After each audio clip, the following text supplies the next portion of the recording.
Olá, eu me chamo Jordan, sou acadêmico de Engenharia Química pela Universidade Estadual do Oeste do Paraná, Centro de Engenharias e Ciências Exatas do campus de Toledo.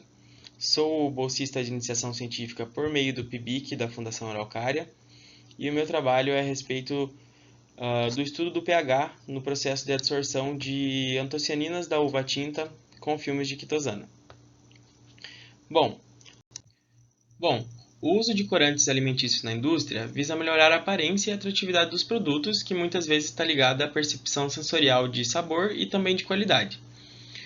Os corantes sintéticos, que são amplamente utilizados hoje, possuem a vantagem de apresentar uma alta estabilidade e ao mesmo tempo um baixo custo de produção. Entretanto, a busca por opções menos nocivas à saúde e oriundas de fontes sustentáveis traz à tona o interesse por compostos naturais, como as antocianinas, que são pigmentos amplamente encontrados na natureza, que dão coloração a folhas, frutos e flores, variando do roxo ao vermelho, dependendo do pH do meio.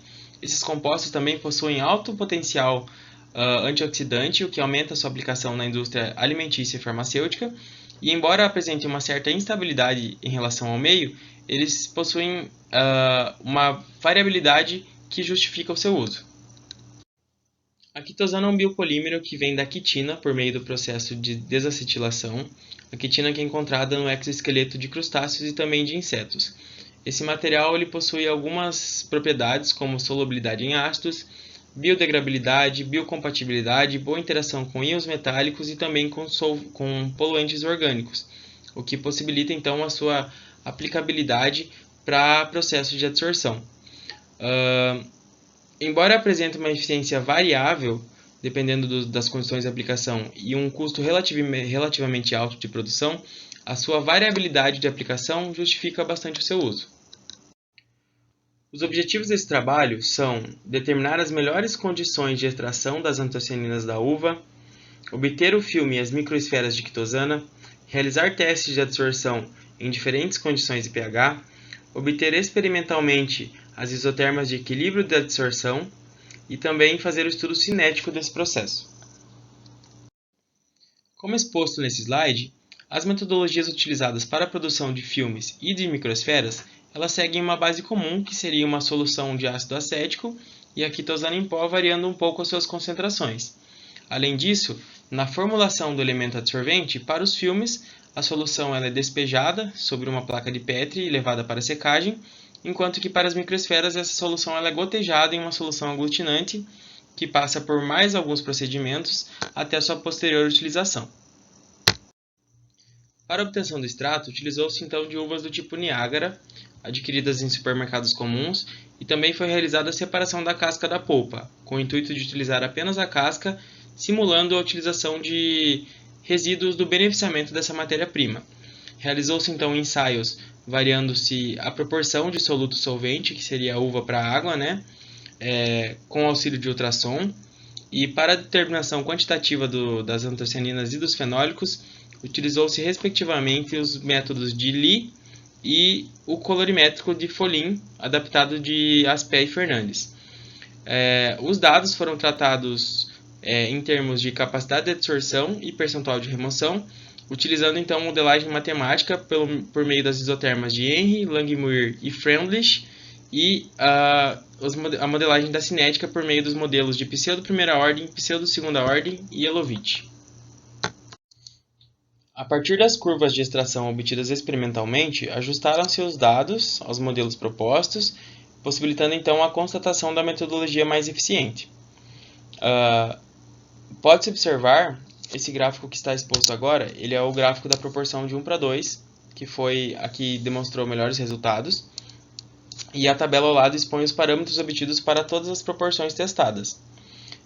Pode-se observar que no tempo de 15 minutos a extração assistida por ultrassom ela atinge resultados próximos do pico verificado em 40 minutos, sendo obtido o melhor resultado em termos de ajuste na proporção de 1:2, como demonstrado na tabela. Após a extração, entramos no mérito do processo de adsorção propriamente dito. Os filmes de quitosana produzidos foram testados, entretanto não surtiram bons efeitos, demonstrando uma alta instabilidade e, portanto, seus resultados não se ajustaram adequadamente aos modelos propostos, logo não serão expostos e focaremos apenas nos resultados obtidos pela utilização das microesferas.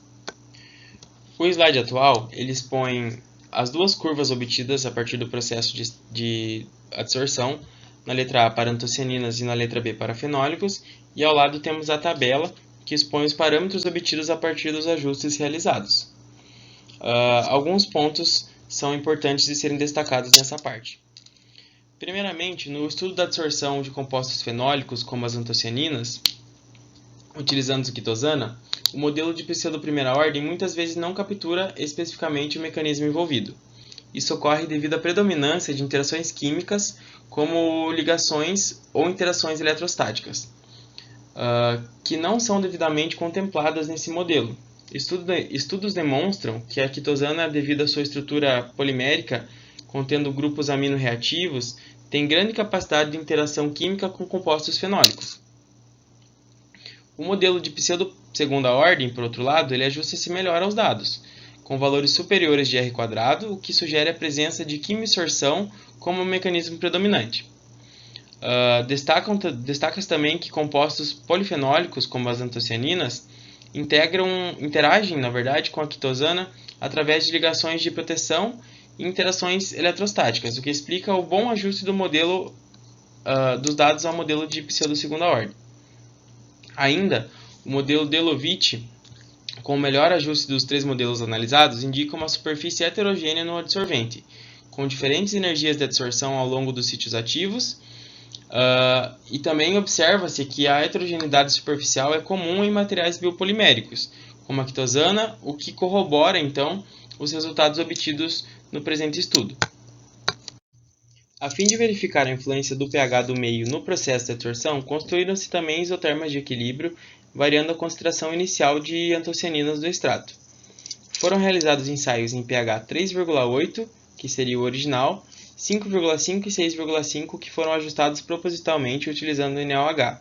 Nesse slide estão expostas as três curvas obtidas, juntamente com a tabela que expõe os parâmetros advindos dos modelos ajustados. Podemos notar que no modelo de Henry, o valor da constante em pH 3,8 indica que a adsorção é mais rápida em meio ácido. Isso ocorre porque, em pH baixo, os grupos de aminoácidos da quitosana estão mais protonados, favorecendo então interações eletrostáticas com as moléculas catiônicas de antocianinas. O modelo Langmuir, por sua vez, descreve a adsorção em monocamada, revela que, embora o valor da camada seja maior em pH 5,5, a capacidade máxima de adsorção é maior em 6,5. Já no modelo de Freundlich, que é adequado para superfícies heterogêneas, os valores indicam uma boa capacidade de adsorção em 5,5, onde o equilíbrio entre a protonação da quitosana e a estabilidade das antocianinas resulta em uma adsorção eficiente. Bom, com base nos estudos realizados, podemos concluir que a adsorção de antocianinas pela quitosana é sim fortemente influenciada pelo pH e segue o mecanismo predominante de quimisorção, conforme demonstrado pelo ajuste ao modelo de pseudo-segunda ordem. O pH de 3,8 mostrou ser o mais eficiente para a adsorção, resultando numa maior camada quando se leva em consideração o tempo. Isso se deve à protonação dos grupos amino da quitosana, que favorece as interações eletrostáticas com as antocianinas em sua forma catiônica. As isotermas de Langmuir, Henry e Freundlich demonstraram que, em pH ácido, a adsorção é rápida e eficiente, com boa capacidade de adsorção. Enquanto que, em pH 6,5, embora a camada inicial seja menor, a capacidade máxima de adsorção foi maior, indicando que, em condições alcalinas, a adsorção ocorre em maior quantidade ao longo do tempo. Ainda, os dados experimentais revelaram uma capacidade de adsorção de cerca de 1,9 mg por grama de adsorvente, o que representa um percentual de remoção de 75,84% para antocianinas e 33,13% para fenólicos. Em conclusão, o pH 3,8 é mais adequado para processos com menor concentração de antocianinas, enquanto que o pH 6,5 pode ser mais adequado para situações em que se busca uma maior capacidade de adsorção. Deixo aqui meus agradecimentos também à Fundação Araucária, ao meu orientador, às minhas colegas e os demais colaboradores que estiveram junto comigo nesse tempo de trabalho. Obrigado pela atenção.